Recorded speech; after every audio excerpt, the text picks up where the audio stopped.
నమస్కారం. శ్రేష్ఠ సనాతన్ భారత్ యూట్యూబ్ ఛానల్కి స్వాగతం.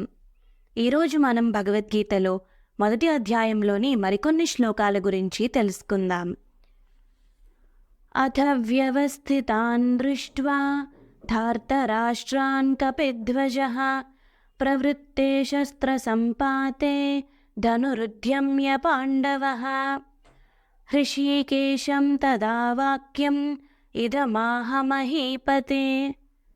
అర్జున ఉవాచ సేనయోరుభయోర్मध्ये రథం స్థాపయమేచ్యుత.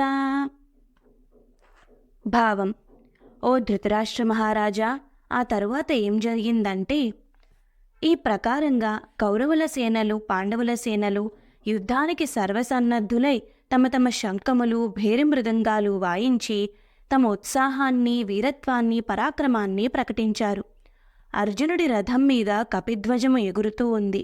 అంటే ఆంజనేయస్వామివారు సాక్షాత్తు అర్జునుడు రథం మీద ఉండి యుద్ధరీతులను పరికిస్తున్నాడా అన్నట్టు ఉంది.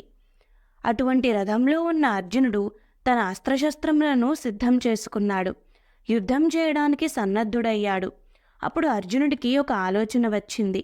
ఇంతకు తను ఎవరితో యుద్ధం చేయాలి, ఎవరెవరు యుద్ధభూమిలో ఉన్నారు, ఒక్కసారి చూస్తే బాగుంటుంది కదా అని అనుకున్నాడు. ఈ ఆలోచనే అర్జునుడికి రాకపోతే నేరుగా యుద్ధం చేయడానికి ఉపక్రమిస్తే మనకు భగవద్గీత అనే యోగశాస్త్రము దక్కేది కాదు. కాబట్టి అటువంటి ఆలోచన వచ్చినందుకు మనం అర్జునుడిని అభినందించాలి. వెంటనే తన రథసారథి అయిన శ్రీకృష్ణుణ్ణి చూసి ఇలా అన్నాడు: సర్వే జనాః సుఖినో భవంతు. నమస్కారం.